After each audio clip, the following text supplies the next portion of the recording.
The Southern 500 is what the Coca-Cola 600 used to be. Long, challenging, grueling conditions. A racetrack that seems to deliver every time the series races there. A racetrack that deserves to be treated as the crown jewel that it is.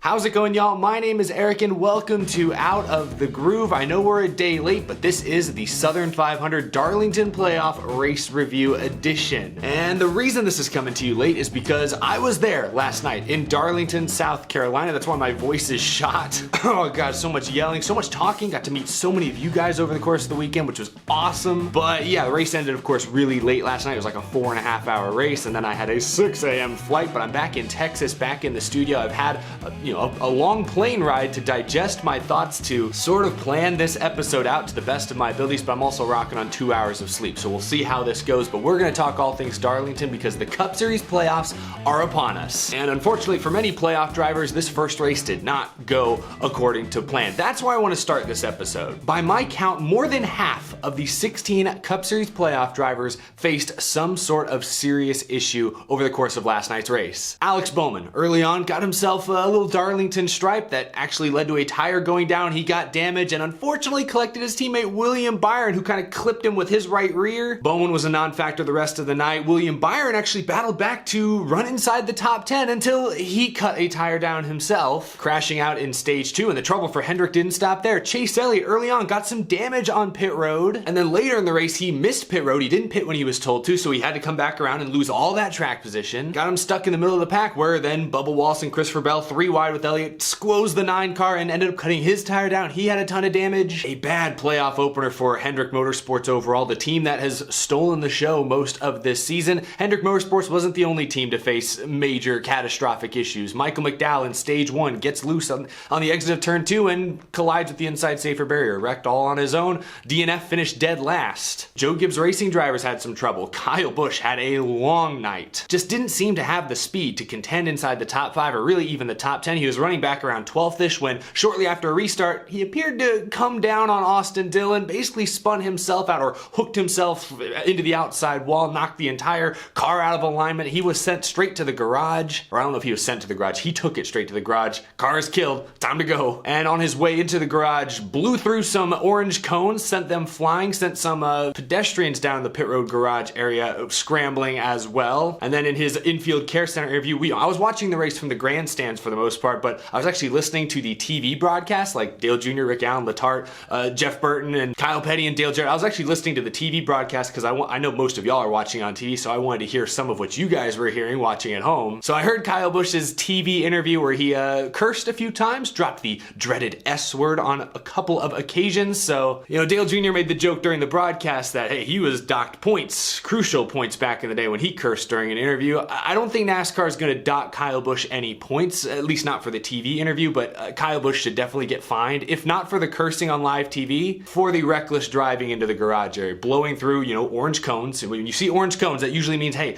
don't drive through there. That's like a universal signal. Don't drive through orange cones. That means road closed or whatever. He blew through them, sent, like I showed you in the replay, there's some pedestrians kind of scrambling. That's just unsafe. That's Kyle Busch being Kyle Busch. That's why Kyle Busch gets booed, and that's why he deserves to get booed during driver intros. That's the kind of childish and borderline reckless stuff that rubs a lot of fans the wrong way. So I think NASCAR should fine him. They may not make it public, but like a secret fine. It was funny to see him blow through the cones, for sure, but not with people standing around. Not like that. Can't be doing that. I understand he's in a bad mood. He took the blame for the wreck. I love the passion. I love the personality, but there is a line that he crossed there. He's the villain. I love that he's continues to embrace the villain role. He has a huge fan base, and he deserves a huge fan base because he's an extremely talented driver. And you look at popular movies, often the villains are the most popular characters, like Darth Vader, like the most recognizable character from the Star Wars universe, or the Joker. Oftentimes, the villains are the most popular characters in whatever movie or TV show they're a part of. So Kyle Busch, he can be really popular to many, but he can also be a villain to many more. He's fitting that role perfectly, just can't be doing reckless things in the garage area. That's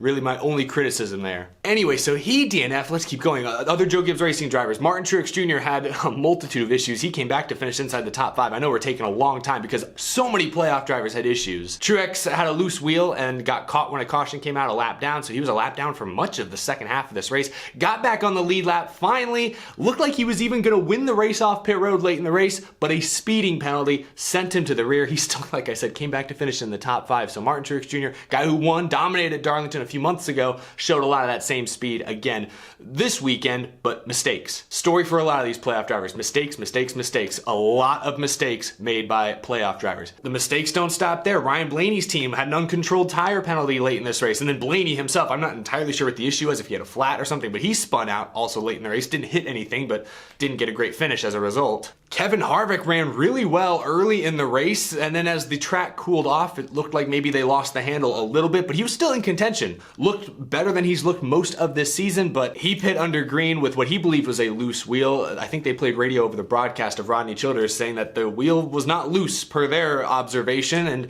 so I don't know. They still actually had a pretty good night. They still bounced back, all things considered. Christopher Bell had a weird night. I mentioned the contact. He got squozed by Bubba up into Chase Elliott a little bit, so he was involved there, but earlier in the race, he had one of the best cars. He drove up to second. I thought he might contend for the lead at one point. And then he hit a piece of debris during a debris caution that I believe they had to pit for to repair the splitter a little bit. They came back out, and then it feels like the rest of the night, or at least later in the evening as the track changed, they got behind on adjustments, ended up finishing 20th. So what looked to be a promising day for Bell went really badly as the night got deeper and deeper. And I think that's everything. I think those are all the major incidents that playoff drivers were a part of last night. So by my count, that's 9 out of the 16 that had, in many cases, numerous major issues last night. Again, playoffs, pressure, drivers making mistakes, pit crews making mistakes that you just don't typically see these teams make in an average, race in May or June. Now, 2 drivers that didn't have any major issues last night, Kyle Larson and Denny Hamlin. The 2 drivers that battled most of this summer for the regular season championship. Kyle Larson leads the Cup Series in wins this year. Denny Hamlin entering the playoffs with 0 wins, but a number of stage wins, and he's, like I said, been consistent all season long. It was Denny Hamlin who held off Kyle Larson in the closing stretch to get his first win of the season, to open the playoffs last night. A huge win for Hamlin. It was a tense final 30 or 40 laps, an epic battle between him and Larson. Ross Chastain, who had a tremendous night as well, not in the playoffs, but he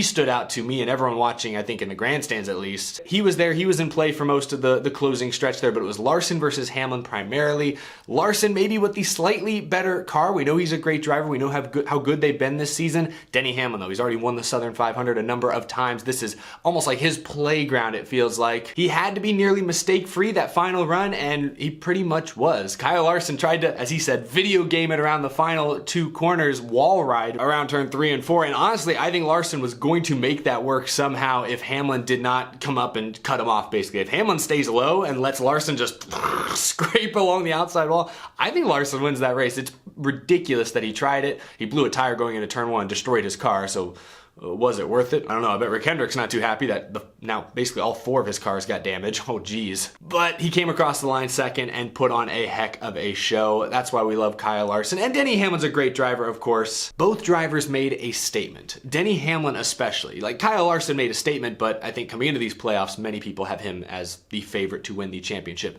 Denny Hamlin's been lurking. I think no wins this season has a lot of fans, a lot of people concerned, but breaking through to get a win last night head to head against Kyle Larson, the dominant driver this season, I think that turned a lot of people's heads, raised a lot of eyebrows. Maybe Denny Hamlin is here. Maybe he's finally in championship form. He's been in great regular season mode all year, consistent top 5, stage wins. But once we get into these final 10 races, recent years show that it helps if you win some races for sure. And Hamlin up until this point had not proven the ability to do so this season. He breaks through at Darlington. Darlington's always been one of Hamlin's best tracks, so I'm not shocked to see him contend there. I want to see what happens when we go to Las Vegas or the Roval, or in the 3rd round we go to Texas and Kansas. So is Denny Hamlin gonna contend for wins there? I don't know. I'm not entirely sold just yet, but thrilling finish, spectacular race all around. We'll put this thing on the Groovy Gauge in a few moments, but real quick, I want to talk about some of the top finishers and look at the playoff grid currently as they run. I already gave an attaboy to Ross Chastain, finishing 3rd. He was the standout amongst all the non-playoff drivers last night, and like I mentioned earlier, Kevin Harvick, despite some issues, the loose wheel that maybe was or wasn't, he still got a very good finish, a very solid top 5. No wins for him as well coming into these playoffs, so he needs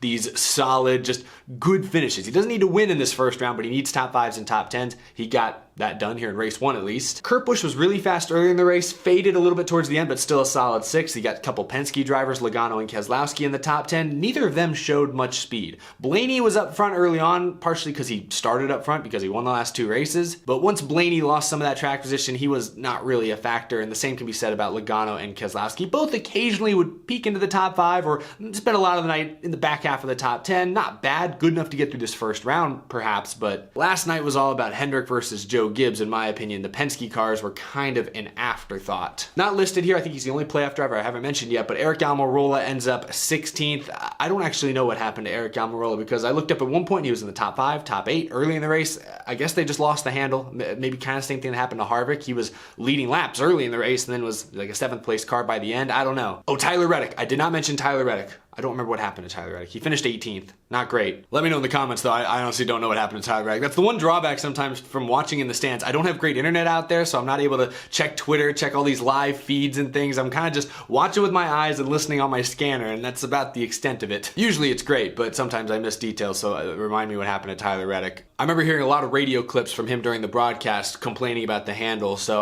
I would just assume the car went away as the track got cooler, as the night got darker and darker. Not playoff drivers, but Chris Buescher with the top 10 deserves a shout out. Corey LaJoie down in 15th ran inside the top 10 for a good portion of the race. This is 2 weeks in a row where Corey LaJoie has run with the big boys. Last week was Daytona. It's Daytona. All right, not sure what to make of it. Darlington? I saw Corey LaJoie with my own eyes make a pass for 8th place, straight up. Pretty late in this race. Corey LaJoie at Darlington! Darlington's legit. Corey LaJoie is legit. Spire, making some moves, maybe trying some things out. I don't know, but excited for this team's future if we're starting to see some top 10 and top 15 performances. Austin Dillon, Cole Custer, Priest, Suarez, Newman, top 15s. Shout out to them. That's solid. They're not in the playoffs, but they're still bringing their best efforts, I guess. That's good runs for all those teams. Now, let's look at the playoff grid. Denny Hamlin is the only driver locked in via his win at Darlington, but let's look at him. Kyle Larson plus 80. He's basically good. He's safe for this first round. That's what being dominant in the regular season will do for you. I think Truex plus 36 has to be feeling pretty good, but aside from those 3 drivers, I don't think anyone's safe. After what we saw at Darlington, all the issues people had, nobody is safe. Are you kidding me? I will say early on when Bowman got heavy damage, when McDowell wrecked out, I thought their playoff futures were in serious jeopardy, but because Kyle Busch had issues, Chase Elliott had issues, Reddick and Bell got bad finishes and so on, Byron wrecking as well, because so many playoff drivers had issues and had bad finishes, I mean, McDowell minus 20, that's going to be tough for that team to come back from. They're in desperation mode full on at this point. Busch minus 2, Byron minus 9. I mean, 9 points down. That's not where William Byron wants to be. Kyle Busch he's going to be fine. I think we got Bristol and Richmond coming up. I think he's going to be fine. Reddick and Bowman are tied for the last spot. Tiebreaker goes to Reddick. It's shocking that 2 Hendrick cars right now are scored outside of the top 12. First round exits if the playoffs ended today, or the first round ended today. Nobody saw that coming. I mean, the Hendrick cars, they all have wins. Bowman had 3 wins in the regular season, but still, bad race. Getting damage early on. The pressure is on in the playoffs. What you do in the regular season matters and will help you throughout the playoffs, but you can't just sit on your hands and fade away in the playoffs. You still have to be at the very top of your game, but the one luxury that guys like Bowman and Kyle Busch have, they're only, they're right there on the cut line. They really just can't have 2 bad races in a row. So they need to go to Richmond, play it safe, just get top 10, top 15s even would probably be enough. Avoid back-to-back catastrophic races. That's all they have to do. That's what they have to be focused on these next couple of weeks. But there you have it. That's what the playoff grid looks like right now. Again, other than Hamlin, obviously, I think Larson and Truex are the only ones I feel pretty confident in right now. But everyone else, danger zone, if you ask me.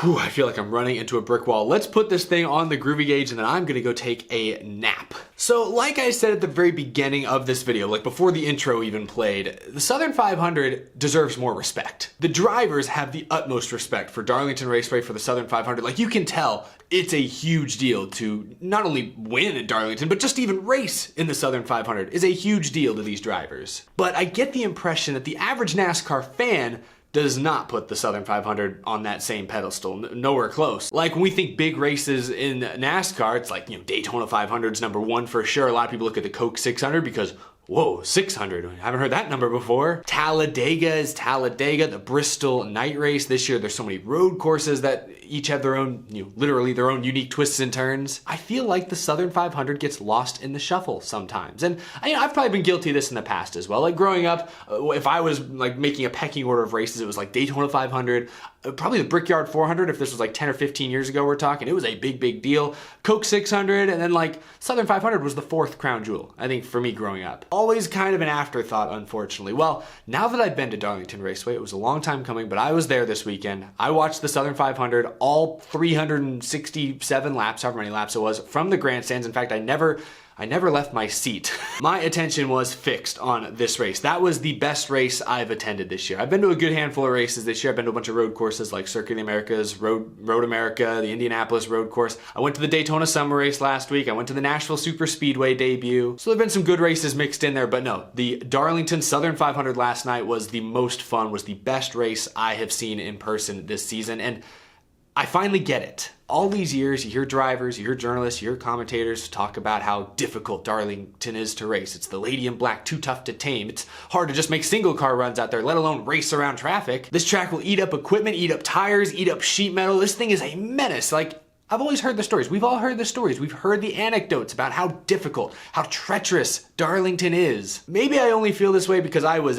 dead tired. I was exhausted by the time the Cup race started yesterday. I've been walking around all day in the hot sun, meeting fans, watching the truck race. I'd been everywhere. I was pooped by the time I got to my seat in the bleachers. So maybe that has something to do with it, but being there in person, seeing the cars rim ride for 500 miles, 4+ hours straight, seeing the close quarters racing, seeing guys like Larson just throw it into the corner, just ride the wall, other drivers try to slide job, dive it in on the apron practically. Watching those kind of moves be made lap after lap, hour after hour, in person, in the heat, me feeling exhausted, I could relate to the drivers. Because I know they were talking about like Hamlin's heart rate, Eric Almirola's heart rate, how stressed they were in the car. Like, Darlington's supposed to be a pretty strenuous experience. The drivers are working real hard behind the wheel, especially with low downforce, as this current rules package consists of. They are working really hard in there, and I think because I was sitting there exhausted myself in the grandstands, I probably wasn't as exhausted as the drivers were after 500 miles, but because I was feeling tired and I could see how hard they were working, I could see how close to the edge the cars were,